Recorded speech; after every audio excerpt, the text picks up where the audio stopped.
자, 우리 한 번 더 다 함께 아멘으로 좀 하나님을 예배합시다. 할렐루야. 자, 오늘도 예배 자리에 나오셔서 또 영상으로 데일리 처치의 말씀을 함께 나누는 우리 모든 예배자 분들 예수님의 이름으로 환영하고 축복해 드립니다. 자, 2023년 사순절 첫 번째 주일이 되었습니다.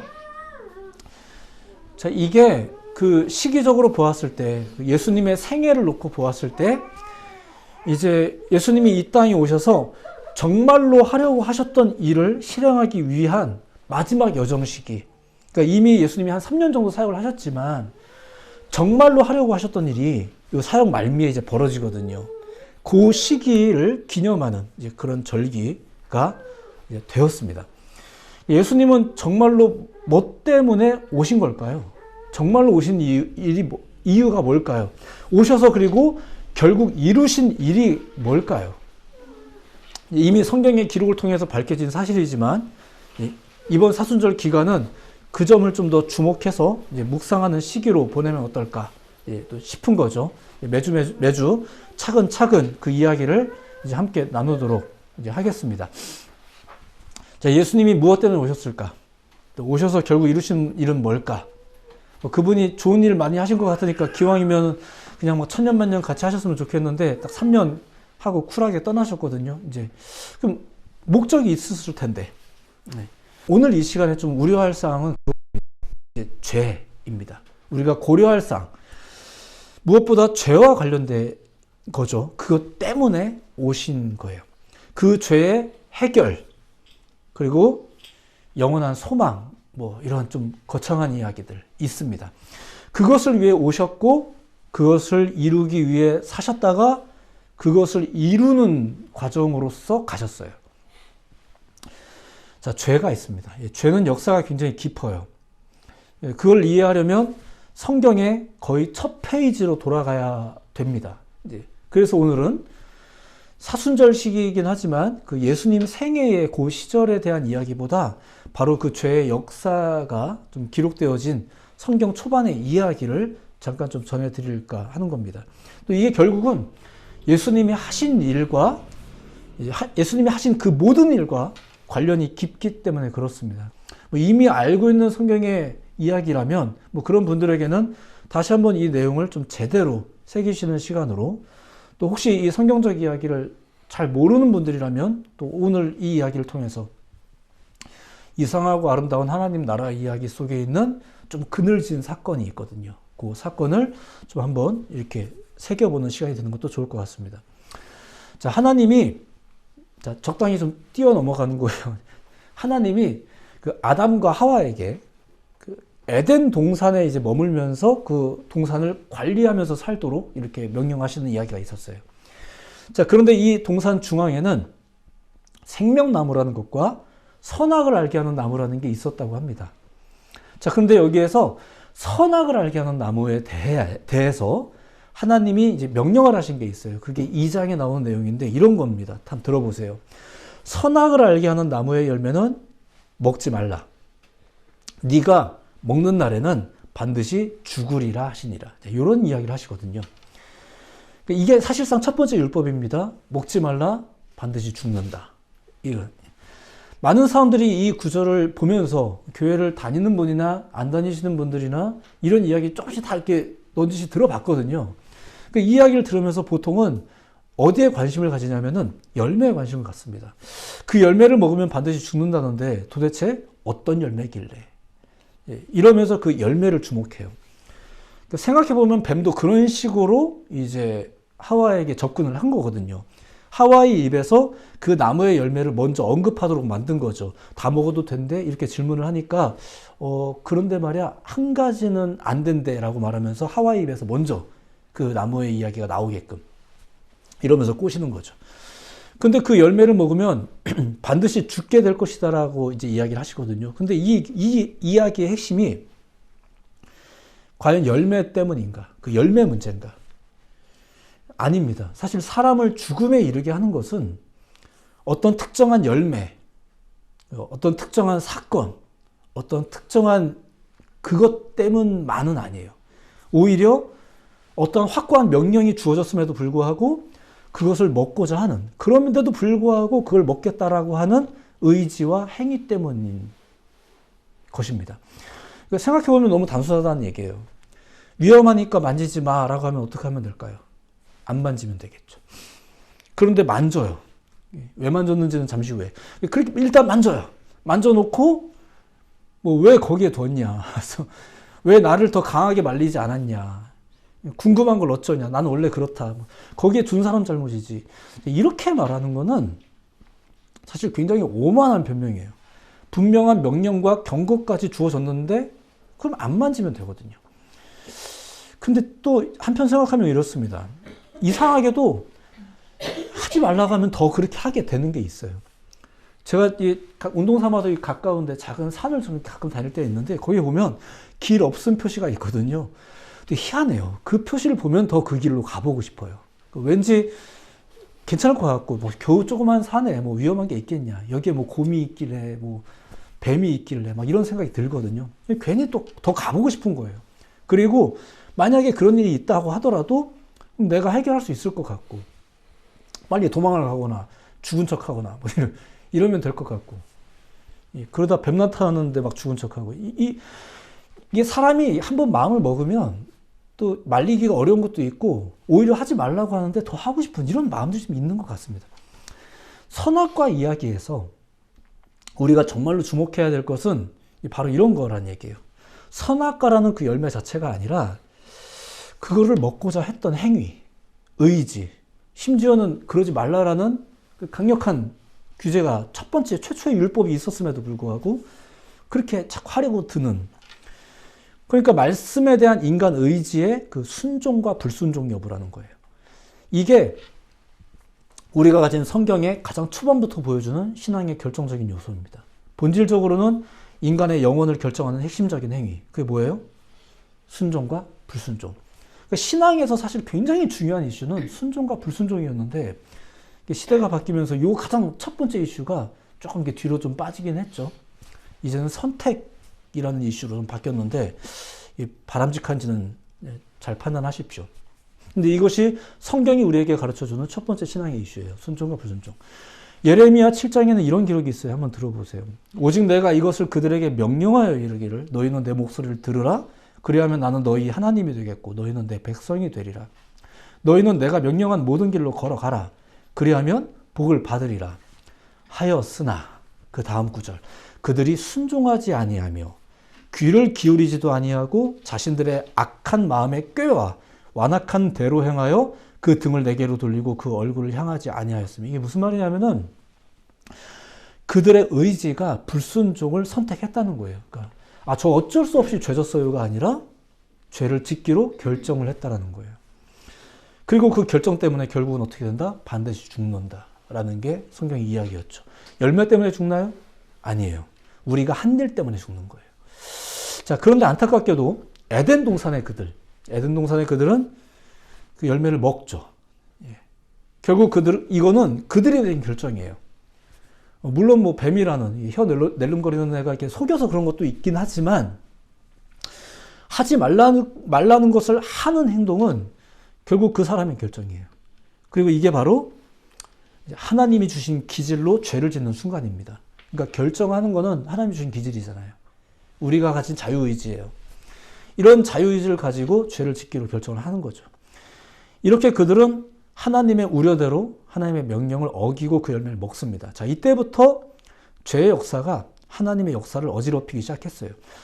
자, 원래는 에덴 동산에서 이렇게 저렇게 행복하게 살았다라는 이야기가 이 성경을 가득 채우면 되는 거거든요. 뭐 더 소급해 올라가면 이 성경이라는 것 자체가 아예 필요가 없었을 수도 있어요. 필요 없는 것일 수도 있어요. 자, 그런데 이제 레파토리가 아예 바뀌어 버렸죠. 그래서 성경이 두꺼워졌는지도 몰라요. 자, 그러면 선악을 따먹은 결과도 한번 봅시다. 자, 말씀하신 대로 죽나요? 그죠? 안 죽었어요. 그러니까 역시 선악과 문제는 아닙니다. 심지어 뱀이 한 말도 맞습니다. 뱀이 뭐라고 말했냐면 이거 먹어도 안 죽는다고 그랬거든요. 뱀이 한 말이 맞네요. 자, 그래도 처벌하신다는 하나님의 의지가 있었으니까 뭐 선악과로 죽는 건 아니더라도 그러면 다른 방식으로라도 하나님이 그러면 그들을 죽였나요? 역시 그러지도 않으셨어요. 그럼 이게 뭘까? 하나님이 마음을 바꾸신 걸까? 거짓말을 하신 걸까? 그렇지는 않습니다.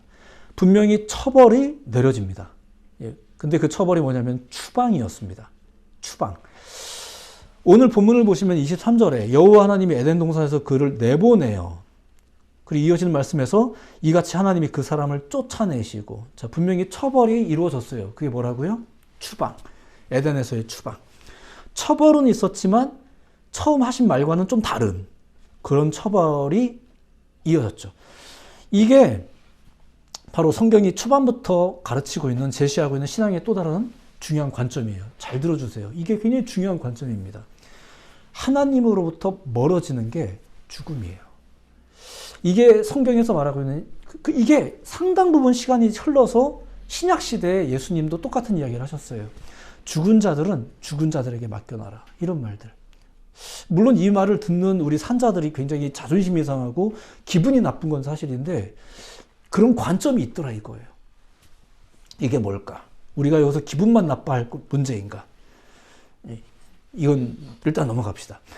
성경에서 제시하고 있는 두 번째 중요한 관점, 하나님으로부터 멀어지는 것. 그게 죽음이라는 것. 순종과 불순종이라는 이슈, 그리고 이어서 하나님으로부터 멀어지는 것이 곧 죽음이다라는 이슈. 이게 성경이 가르치는 가장 중요한 신앙의 이슈가 이렇게 등장을 합니다. 자, 이렇게 추방당한 인간들이 이제 어떻게 하고 살아야 되나? 3장 23절 후반부에 보면 그의 근원이 된 땅을 갈게 하시니라 이런 말이 나와요. 그들이 이제 그들 자신의 근원을 갈면서, 땅 말하는 겁니다. 흙 말하는 거예요. 이걸 갈면서 갈아엎고 이걸 다듬고 관리하고 이러면서 살게 하신 거죠. 이게 뭐예요? 이게 인생이에요. 이게 그냥 우리의 삶이에요. 이 얘기는 마지막에 한 번만 더 하겠습니다. 어쨌든 그렇게 사람들은 추방을 당합니다. 그런데 이어진 이야기를 보시면 이렇습니다. 하나님이 그렇다고 해서 완전하게 연을 끊는 건가? 니네 왜 내 말대로 안 했어? 우리 연 끊어. 연락도 하지 마. 이건가? 그렇지 않아요. 그 이어지는 내용을 잘 보시면 오히려 하나님이 그들을 계속해서 보호하십니다. 그러니까 적어도 하나님이 완전히 연을 끊는 건 아니에요. 근데 순전하게 소통하던 관계는 확실히 손상이 온 게 맞아요. 예전처럼 편하진 않은 거죠.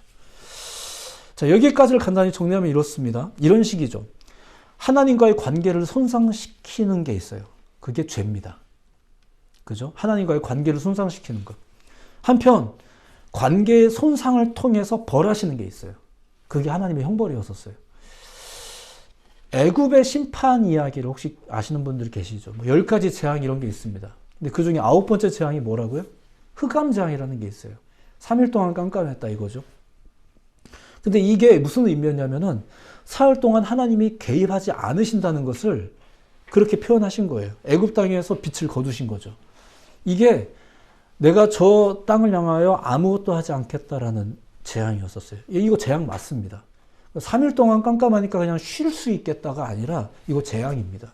아무것도 하지 않는 것. 우리도 답답한 게 그거잖아요. 때로 인간관계 속에서도 차라리 싫으면 싫다, 좋으면 좋다 이렇게 말하는 게 편한데 그게 아니라 아무것도 안 하면 이게 참 답답하고 힘들거든요. 그리고 그 저희가 왜 그런가 했더니 마음이 멀어져가지고 이게 참 슬픈 거예요. 이게 차라리 그냥 치고받고 싸우는 게 낫지 이러면 참 힘듭니다. 뭐 이런 게 있어요. 아무것도 하지 않음. 이렇듯 성경의 기록을 보면 죄도, 저주도, 심지어 축복도 하나님과의 관계를 통해서 다루어지는 내용들이 성경에 허다합니다. 순종과 불순종에 이어서 관계에 입혀진 손상, 또 관계를 통한 복과 저주, 이런 이야기가 이제 성경 전체에 가득하다는 겁니다. 우리가 하는 신앙생활이라는 게 뭘까요? 바로 이 관계에 대해서 다양하게 배우고 또 고민하고 혹은 적용하고 회복하는 그런 과정이라고 할 수 있죠. 하나님과의 관계를 무엇보다도 우선하면서 또 잘 점검하는 여러분들의 신앙 생활 되시기를 예수님의 이름으로 축복해 드립니다. 아까 성경을 읽어야 된다, 또 기도하는 삶을 살자, 사순절 기간이니까 끊을 건 끊자, 이런 것들을 하는 모든 노력들이 그저 종교인의 삶을 위한 노력이 아니라는 얘기예요. 관계를 위해서예요. 관계를 위해서. 자, 두 번째 볼 건 이런 겁니다.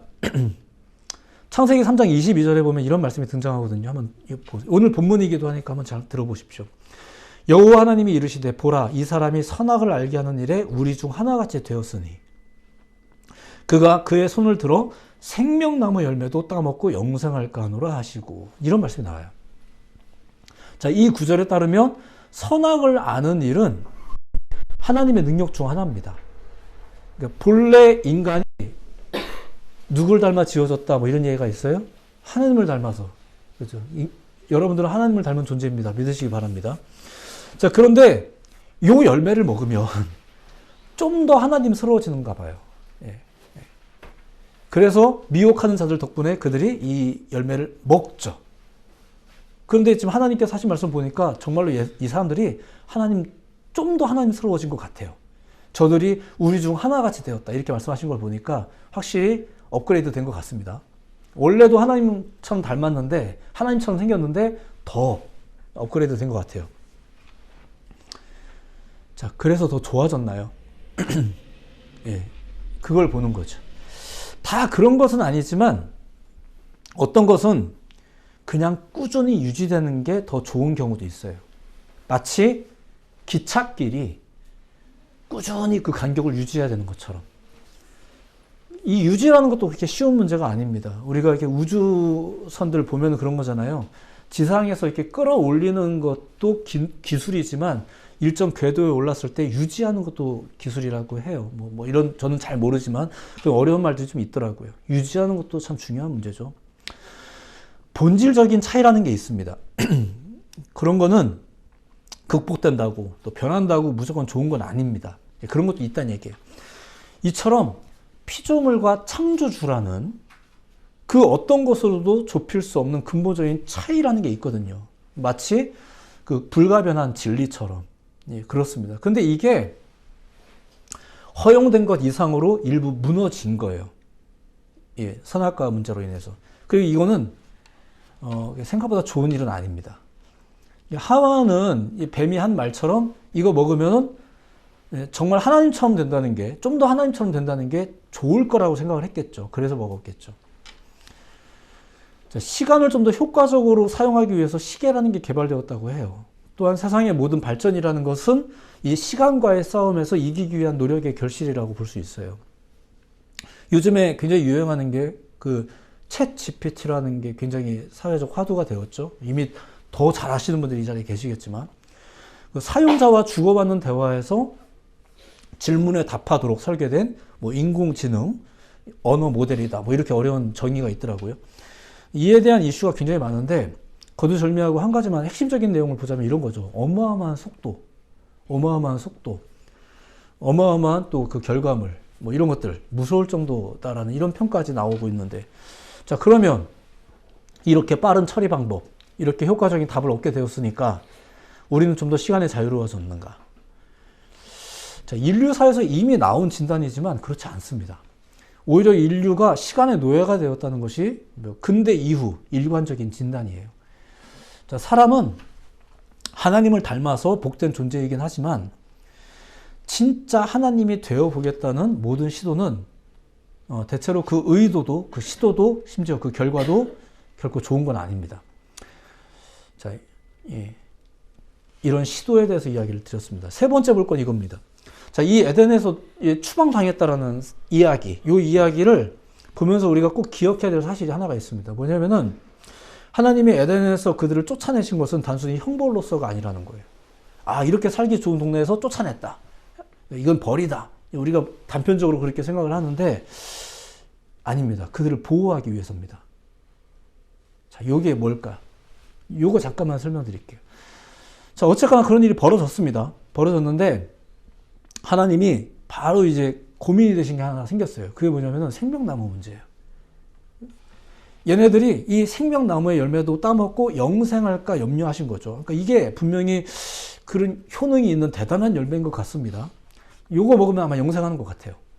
근데 지금 하나님이 그걸 염려하는 거예요. 이게 무슨 말일까요? 심지어 그거 못 먹게 하려고 천사와 어떤 이 기능적인 장치까지 해가지고 못 들어오게 생명나무의 길을 지키게 하셨다라고 말하거든요. 못 오게 하는 거죠. 영원히 살면 좋은 거 아닌가요? 오늘날 다 우리 인류가 꿈꾸고 있는 뭐 이런 거 있잖아요. 어떻게 하면 조금이라도 더 살까? 영생에 영원히 살면 좋은 거 아닌가? 이걸 왜 회방을 하시나? 뭐 이런 느낌이 좀 들죠.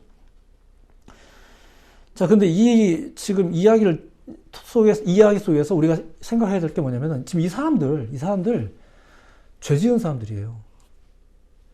그러니까 원래 하나님을 닮아 지어졌다가 좀 더 하나님처럼 되고 싶다고 이제 불순종하면서 이제 선악과 따먹고 좀 더 하나님스러워지긴 했는지 모르겠지만 절대 하나님일 수는 없는 사람들. 절대 하나님일 수는 없는 사람들. 본질적인 차이가 그렇다는 거죠. 오히려 이제 이미 가지고 있던 능력마저 이제 죄로 인해서 타락해버린 사람들. 이제 그들은 앞으로 어떻게 살아요? 이런 죄와 타협한 기질을 가지고 사는 거예요. 평생 그런 기질을 가지고 사는 거죠. 그런 이들이 생명나무의 열매를 먹고 영생한다면 그 자체가 영원한 벌이에요. 하나님과의 관계는 무너졌죠. 그 좋은 재능을 가지고는 있지만 영원히 그 죄의 영향력 아래에서 살아야 하는데 그런 존재가 되는 거예요. 이게 영원한 벌이에요. 영원히 살긴 사는데 지금 내가 이 상황에서 영원히 사는 거예요. 어떤 상황? 죄 지은 상황. 하나님과의 관계는 무너진 상황. 이 상황에서 영원히 사는 거예요. 이거 벌 아닙니까? 이렇게 영원히 살고 싶을까요? 아니죠. 그래서 에덴에서의 추방이라는 것은 분명히 처벌로서의 조치이기도 하지만 저들이 영원한 죄인이 되지 않도록, 영원한 죄인이지 않을 수 있도록 조치하신 구원의 조치예요. 이게 만약 나랑 연 끊자 이게 아니라니까요. 아까 얘기했지만 이 연을 끊는 거라면 이후에 보호하시고 돌보시고 이런 거 없죠. 근데 지금 하나님이 그건 아니거든요. 이렇듯 죄가 인생에 개입했을 때부터 하나님이 이루신 첫 번째 조치가 그게 구원이었습니다. 그리고 이 구원을 온전하게 성취하시는 것이 하나님이 이루시려는 최종적인 목적인 거예요. 이제 누구 이야기 하려는지 아시겠죠? 자, 이 본문을 조금만 더 봅시다. 이런 말이 있죠. 에덴에서 이제 쫓겨난 사람들 어떻게 살면 될까요? 3장 23절 후반부에 그의 근원이 된 땅을 갈게 하시니라. 아까 잠깐 읽어드렸지만 자신들의 근원이 되는 것을 열심히 관리하고 살고 나랑 똑같이 닮은 자녀들을 또 관리하고 살고 뭐 이러면서 사는 거예요. 인생이죠. 우리 인생이 이렇습니다. 이렇게 살아요. 이런 삶을 살면서 우리가 해야 될 중요한 과제가 뭘까요? 자신들의 그 죄악된 의지, 잘못된 의지, 그 판단들을 잘 다듬어 가면서 수정해 가면서 살아가는 거예요. 그리고 아까 이것 때문에 뭐가 무너졌다고요? 하나님과의 관계가 무너졌잖아요. 다시 하나님과의 관계를 다시금 돈독하게 하면서 살면 되는 거예요. 삶을 그렇게 살면 돼요. 물론 에덴보다 수월한 상황은 아닙니다. 뭐 일도 해야 되고 때 되면 출근도 해야 되니까 바쁜 건 사실이에요. 근데 이것도 역시 이제 자신들의 판단으로 인해서 닥쳐진 상황이니까 너무 원망만 할 게 아니라 남탓만 할 게 아니라 왜 거기에다가 그 나무 심어 놓으셔가지고 뭐 이러면서 뭐 심은 하나님의 잘못 아니냐 뭐 이러면서 이제 혹은 뭐 생명나무 뺏길까봐 우리를 쫓아내셨냐 뭐 이러면서 괜히 오해와 이런 오만한 소리 이런 건 그만두고 그 자신의 의지를 판단 기준을 다시금 수정하시면서 하나님과의 관계를 회복하면서 살면 돼요. 그렇게 사시면 됩니다. 문제는 그게 안 된다는 거죠. 그게 잘 안 돼요. 여러 가지 기준을 줘보기도 했지만 여러 가지 도우미들을 보내주기도 해봤지만 이게 잘 안 되더라 이거예요. 그게 구약의 이야기예요. 성경 전체의 기록을 통해서 보건대 또 지금까지 인류 역사의 흐름과 그 특징을 보건대 이건 잘 안 됩니다. 무엇보다도 그것을 성취할 진정한 능력이 일단 우리에게 없어요. 하나님을 닮아서 부여받은 능력이라는 게 있긴 하지만 더 큰 능력을 바라면서 또 우리가 한 일 때문에 오히려 그 능력으로 죄 짓는 데 주로 이제 사용하면서 살기 시작한 거죠. 기질이 그렇게 됐다는 거예요. 이상하게 하지 말라라는 것만 보면 더 하고 싶어지고 이런 기질들이 우리 가운데 생긴 거예요. 하나님은 성경 역사의 초기부터 정확히는 죄가 들어온 후부터 인간의 변질된 기질을 이제 아셨잖아요. 바로 아셨어요. 그 순간 하나님께서는 또 본인의 나름대로 고민들을 하게 되죠. 어떤 일들을 이렇게 그 부하 직원이 어떤 사고를 치게 되면은 오너들 입장에서 또 막 생각들을 하게 되는 게 있어요. 문제 해결을 하든 뭐 책임을 누구한테 전가하든 뭐 이런 뭐가 됐든 간에 그들이 하는 또 뒤에서의 고민들이 있죠.